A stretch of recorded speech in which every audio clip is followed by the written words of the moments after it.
Good morning all of you. आज हम international finance management की 33 लेक्चर की क्लास ले रहे हैं। पिछली क्लास के अंदर हमने रियल एक्सचेंज रेट आर के बारे में पढ़ा था। इस लेक्चर के अंदर हम real effective exchange rate means REER को क्रॉस रेट जिसको हम कह सकते हैं उसके बारे में पढ़ेंगे। तो जैसे कि आप लोग देख रहे हैं स्क्रीन पे लिखा हुआ है कि what is the real effective exchange rate means rear. जो रियल इफेक्टिव एक्सचेंज रेट होती है rear is the weighted average of the country currency in the relation to the an index or basket of other major currencies. The weight are the determined by comparing the relative trade balance of a country's currency against each country within the index. जो relative effective exchange rate होती है वो weighted होती है किसी average country currency का किसी के रिलेशन में, जहाँ पे उसको इंडेक्स या बास्केट से किया जाता है किसी मेजर करेंसीज का। जो वेट होती है उसको डिटरमाइन किया जाता है कि हम कंपेयर करें अपने रिलेटिव ट्रेड बैलेंस को जो कि किसी कंट्री करेंसी के अगेंस्ट होता है, और उसमें हम ईच कंट्री को उस इंडेक्स में इंक्लूड करते हैं। This exchange rate is use to determine an individual country value relative to the major currency in the index. इसके अंदर जो एक्सचेंज रेट होती है उसको यूज़ किया जाता है जब हम डिटरमाइन करें किसी इंडिविजुअल कंट्री करेंसी की वैल्यू को रिलेटिव में अदर मेजर करेंसीज के इंडेक्स से। तो अगर हम रियर की बात करें तो उसको किस तरीके से कैलकुलेट किया जाता है, हाउ टू कैलकुलेट रियर। तो पहला क्या है पॉइंट हमारा, a countries REER can be derived by the taking the average of the bilateral exchange rates between the itself and its trading partners and then weighting it using the trade allocation of each partner. अगर हम country के rear को drive कर रहे हैं तो हम उसके अंदर जो भी एवरेज है हमारे बिलेटरल एक्सचेंज रेट्स का हमारे इटसेल्फ के अंदर, तो जो ट्रेडिंग पार्टनर्स हैं वो उस पर्टिकुलर ट्रेड के वेटिंग को एलोकेट करेंगे हर एक पार्टनर के अंदर। सेकंड क्या है, the average of the exchange rate is calculate after assigning the weighting for the each rate. For example if a currency had a 60% weighting, the exchange rate would raise to be the power by 0.60 and do the same for the exchange rate and its respective weighting. अगर हम average calculate कर रहे हैं exchange rate की तो हम calculate करते हैं उसमें after the assigning the weight of the each rate. अगर हम इसको एग्जांपल समझें कि किसी करेंसी 60% वेटिंग है तो जो एक्सचेंज रेट है वो रेज हो रहा है पावर बाई 0.60। और अगर सेम में हम देखें कि जो हर एक एक्सचेंज रेट है वो अपने रेस्पेक्टिव वेटिंग से हो रही है। थर्ड क्या है, multiply each exchange rate in the step by 2 each other and multiply the final result by 100 to create the scale और इंडेक्स। हम मल्टीप्लाई कर देंगे उसके बाद ईच एक्सचेंज रेट को स्टेप नंबर 2 के अंदर, तो उसके अंदर जो भी हम मल्टीप्लाई करेंगे उससे हमारे पास एक फाइनल रिजल्ट आएगा जिसको हम 100 से मल्टीप्लाई करेंगे और हम उसको एक स्केल ऑफ इंडेक्स में रखेंगे। Some calculation use bilateral exchange rate while other models use real exchange rate which adjust the exchange rate for inflation regardless of the way in which real is calculated. It is an average and considered an equilibrium when is overvalued in the relation to one trading partner and undervalued in relation to a second partner. अगर हम calculation कर रहे हैं bilateral exchange rate को किसी other model से जहाँ पे हम यूज़ कर रहे हैं रियल एक्सचेंज रेट को, तो इसके अंदर जो भी एडजस्टेड होंगे वो एक्सचेंज रेट इन्फ्लेशन के अंदर होंगे। तो रिगार्डलेस हम ये बता सकते हैं कि एक तरीका है जहाँ पे हम रियर को कैलकुलेट करते हैं। तो जो भी एवरेज है उसको कंसीडर किया जाता है कि इक्विलिब्रियम के अंदर, जहाँ पे जो भी ओवर वैल्यूड रिलेशन है किसी वन ट्रेडिंग पार्टनर का अंडर वैल्यूड रिलेशन से या सेकंड पार्टनर से, उनको हम उसको इक्विलिब्रियम में कंसीडर करते हैं। इसके बाद जो हमारा नेक्स्ट जो टॉपिक है वो है the difference between REER and a spot exchange rate.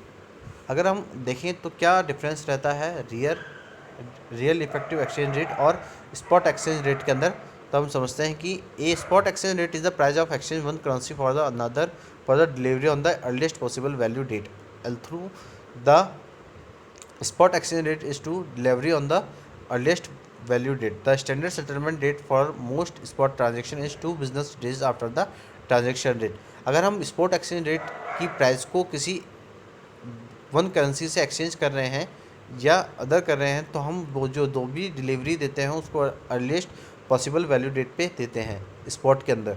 तो जो स्पॉट एक्सचेंज रेट होती है उसमें जो भी डिलीवरी होती है वो अर्लीस्ट वैल्यू डेट पे की जाती है, और जो भी स्टैंडर्ड सेटलमेंट होते हैं डेट के वो स्पॉट ट्रांजैक्शन के अंदर 2 बिजनेस डेज के अंदर करने होते हैं किसी ट्रांजैक्शन डेट के अंदर। The spot exchange rate is for a currency between 2 countries such as the euro, which is the exchange rate between the US and the Eurozone. The real effective exchange rate is a basket of currency and a weighted average based on how much the countries trade with the base currency.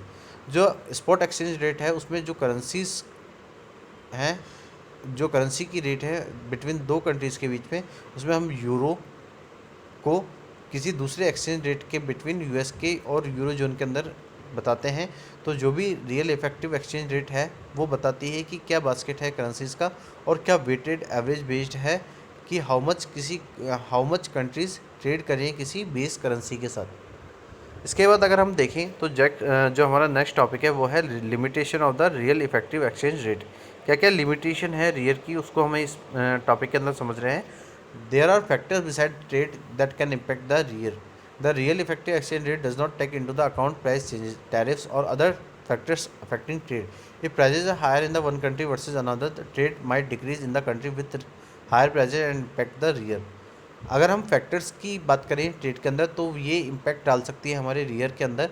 तो जो भी real effective exchange rate है वो उनको किसी भी account के अंदर इंक्लूड नहीं किया जाता जहाँ पे प्राइस चेंज हो रही हो या टैरिफ्स हों या कोई अदर फैक्टर उसके ट्रेड को इफ़ेक्ट कर रहे हों। तो जो भी अगर कोई भी प्राइजेस हायर होंगी किसी वन कंट्री में किसी दूसरी कंट्री से, तो हम ये देखते हैं कि जो भी ट्रेड है उसको डिक्रीज़ कर दिया जाता है उस कंट्री के अंदर और जो प्राइसेस हैं उनको हाई कर दी जाती है। तो ये जो फैक्टर है ये हमारे रियर में इम्पैक्ट डालता है। In other words the amount of trade being done with the country can be impacted by many factors. The weighting used in the REER calculation has to be adjusted to reflect any changes in the trade. अगर हम अंदर words की बात करें तो जो भी amount है ट्रेड का वो किसी एक कंट्री के द्वारा डन किया जाता है कि जो भी इम्पैक्ट हो रहे हैं हमारे मैन्युफैक्चर से उसमें क्या उसका अमाउंट है ट्रेड का।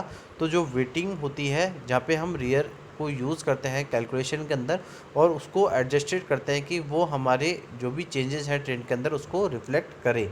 Also central bank adjust monetary policy which can lower or raise interest rate in their home country. As a result money flows could increase to the countries and higher interest rates as investors chase yield, thus strengthening the currency exchange rate. The rear would be the impacted, but it would have a little to do and trade and more to do with the interest rate markets. अगर हम central bank की देखें तो जो central bank होता है वो adjust करता है मॉनेटरी पॉलिसी को।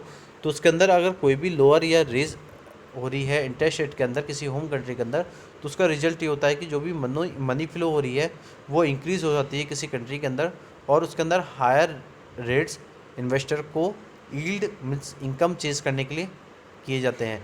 तो जो भी स्ट्रेंथिंग है जहाँ पे करेंसीज एक्सचेंज रेट है तो जो रियर है वो इसमें इम्पैक्ट होता है कि हम एक लिटिल बिट ट्रेड को करें साथ साथ हम अपनी इंटरेस्ट रेट को भी ज़्यादा करें मार्केट के अंदर।